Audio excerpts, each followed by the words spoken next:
Hey guys, I'm going to be doing some economics books. We're going to do some. Um,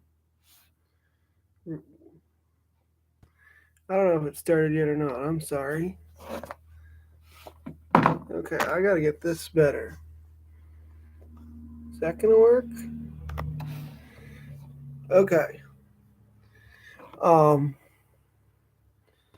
Sorry about that.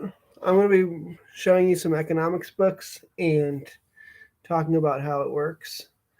Um, these are all really cool books. We're going to start with Animal Farm by George Orwell. He's really talking about communism and the takeover of different countries like China and especially Russia by people like Lenin and how they. But in this book, he's using animals as a metaphor, and so the pigs take over control of the farm and tell everybody that they're part of the farm. But um, so it becomes where the non pigs do almost all the work, and the pigs get almost all the food. Um, so basically the same as capitalism, but they tell everybody that they're having a great time, which they're not. And so it was a cool book. This print is pretty small, so shouldn't take too much time to read if you ever want to read it. Let's go with one of my favorite economics books next. The Clipper Ship Strategy. It's written by Richard Maybury, um, Blue Stocking Press, and we'll have a bunch of Uncle Eric books. That's Richard Maybury's series. And so it talks about how you need to be fast and efficient with how you run your business.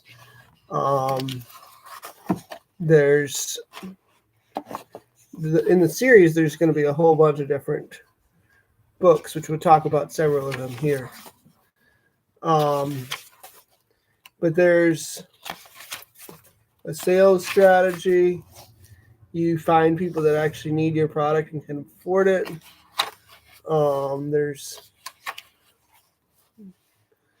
They talk about how a clipper ship actually worked, and they talk about piles of money and find a pile of money and tap into it, and that's the way to make money. And clipper ships were primarily to get supplies to the gold rush in 1848, California, and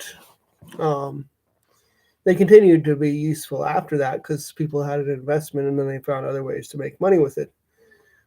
But it started out for that. And so basically, the business landscape he wants you to think of as an area of cones and sinkholes. The money is scooped from the sinkholes and poured into the cones. And the government does this. The government has no wealth of its own.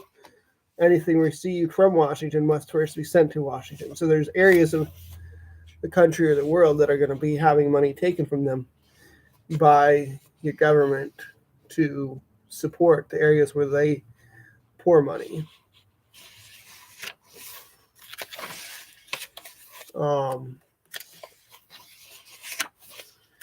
What else? So, yeah, he talks about the clipper ship even more. You're like connecting resources. You might buy resources in a sinkhole where everybody's struggling for money, and then connect the and sell stuff primarily to people in the cones, and so you have a factory somewhere in between, or whatever facilities you have.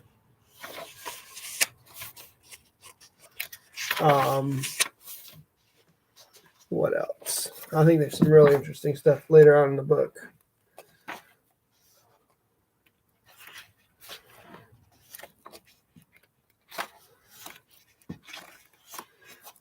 Tax and regulatory cones. Sometimes accidental cones can develop from the government's tax and regulatory policy. So they overtax some areas and undertax others. All right, and this is probably the most controversial part of the book, chapter 53, the most risky investment. And he's talking about many Americans have a fixation about real estate, and probably myself included. They think it's a magic investment they can't lose. In a country where the law is reasonably stable, this attitude may be fine, but he's saying not in America today. Business conditions change too fast. You may not be able to sell out in time. If you own real estate, it might make you rich, but it also might make you broke. Remember Houston and Denver. There is little to keep it from happening anywhere in the U.S. at any time. Being the most illiquid investment, real estate is also the most risky. So basically, if you want to sell real estate, you might not be able to sell it when you need to. And so he said, be very certain your cone will not dance away if you're going to own real estate.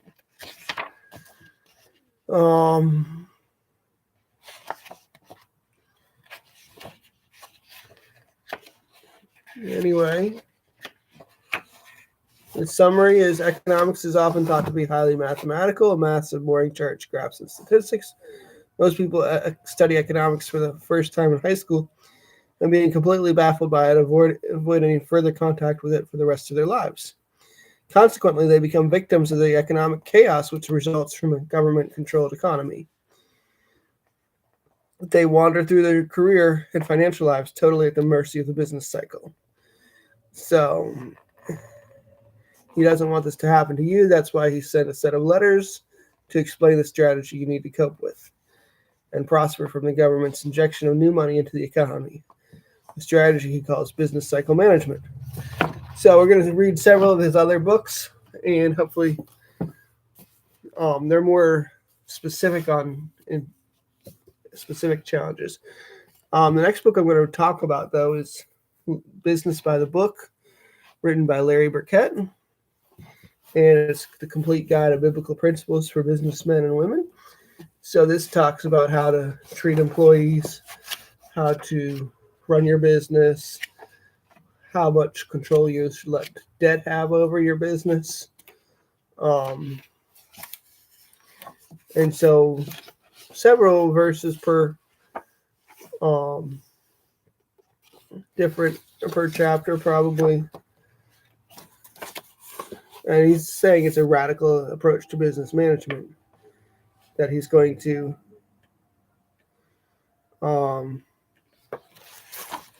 teach you. And it's a pretty good read. You're going to come away with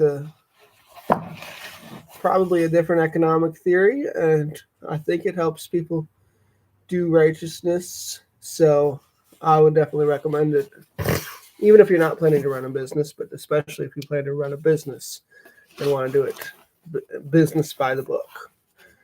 And that's Larry Burkett. Okay, this is a fast read, and whatever happened to penny candy is really fun because we read about in American history, like the Laura Ingalls Wilder series and many others from the 1800s. They would have candy that was a penny each, or sometimes you get several pieces for a penny. Now, a gumball, which is smaller than these candies, costs 25 cents or more. And so whatever happened to penny candy? We actually had one of these whorehound sticks that a couple months ago we went to a place and they'd gone from a penny in the 1800s to 50 cents each nowadays. Whatever happened to penny candy? So this explains the inflation, why prices keep going up and up and up, which we'll learn a little bit about that when we talk about this book over here, The Creature from Jekyll Island. If you're really into a long book that helps you really understand the American economic system, that one will help. We'll talk about that a little bit more later. But whatever happened to penny candy is just helping you understand inflation and saying it's a fast, clear, and fun explanation of the economics you need for success in your career, business, and investments. Is there anything I feel needs to be shown?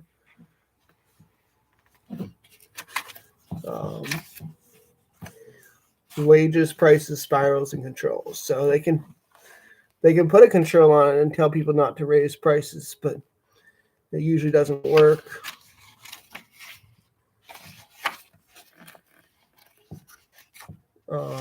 Getting rich quick is, he's saying, is a strange and dangerous thing. If you you sometimes get rich quick fads, and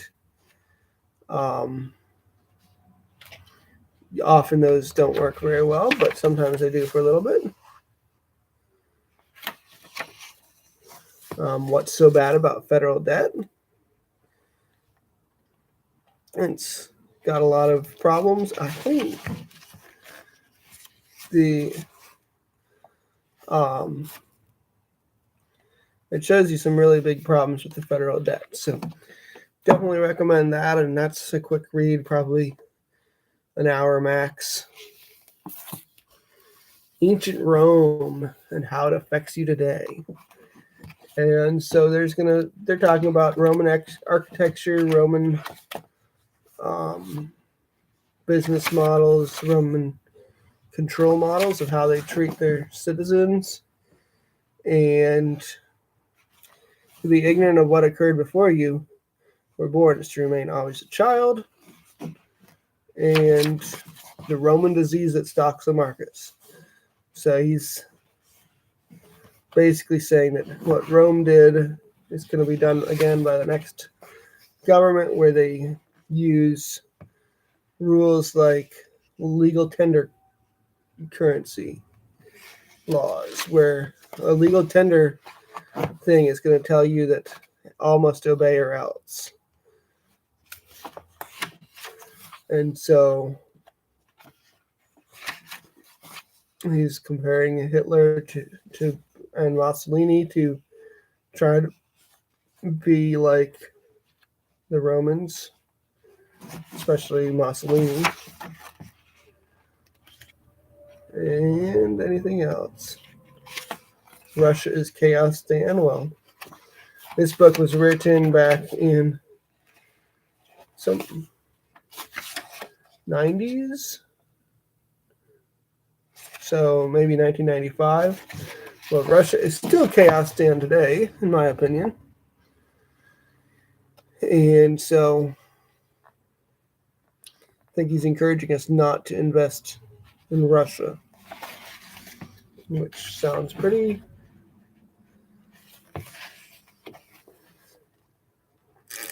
And he's telling us why U.S. government never turns down an invitation to war.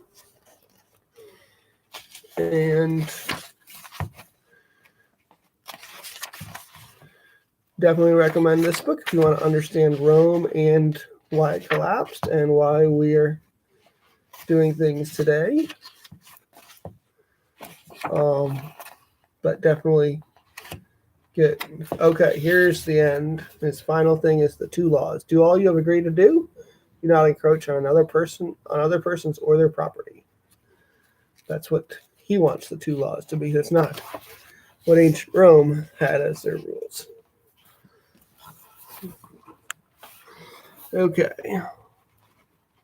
The money mystery is Uncle Eric's model of how the earth works, and talks about different types of inflation. I know we've gotten quite a bit of interest on our channel as we talk about inflation recently.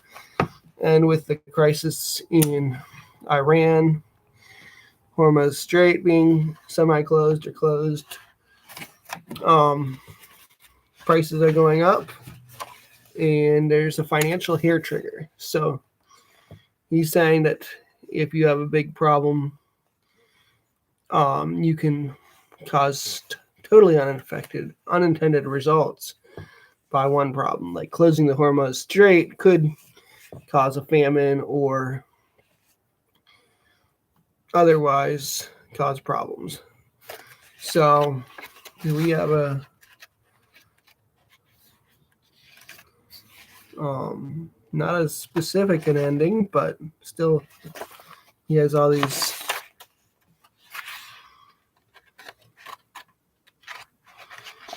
a lot of definitions at the end. Liquid means something's easily sold or traded. Illiquid would be the opposite of that. Like a real estate would be illiquid. A dictator is someone who tries absolute arbitrary power and control. Double-digit inflation is prices rising at 10 to 99% per year due to inflation. Kind of seeing that right now with fuel. Economics is the study of the production and distribution of wealth, goods, and services, and a lot more. Definitely part of your economics experience if you want to learn well.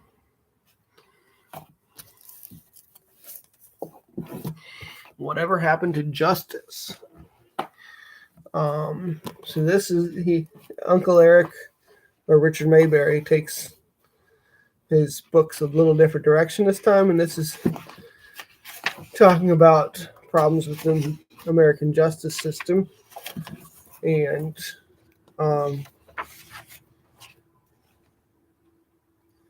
so definitely a different thing. Maybe this shouldn't be in an economics video, but talks about the lawless West. And what else? No one knows how to make a pencil. He's telling you that. And democracy and the Constitution.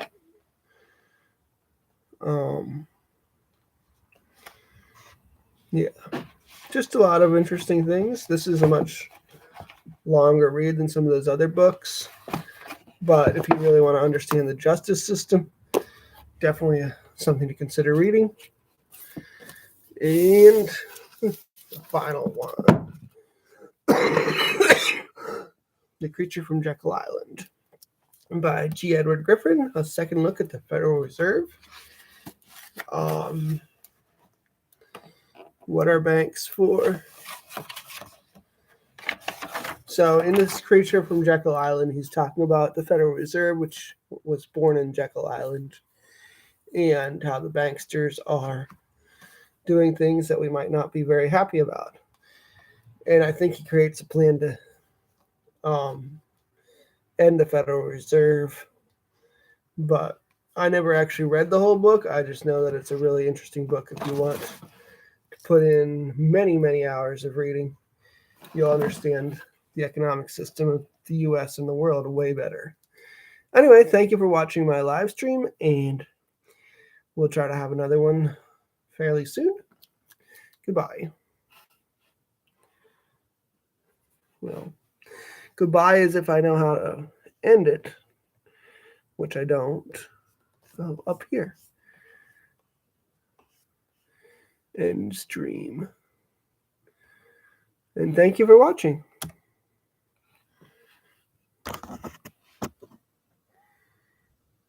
Okay. Your stream will now end.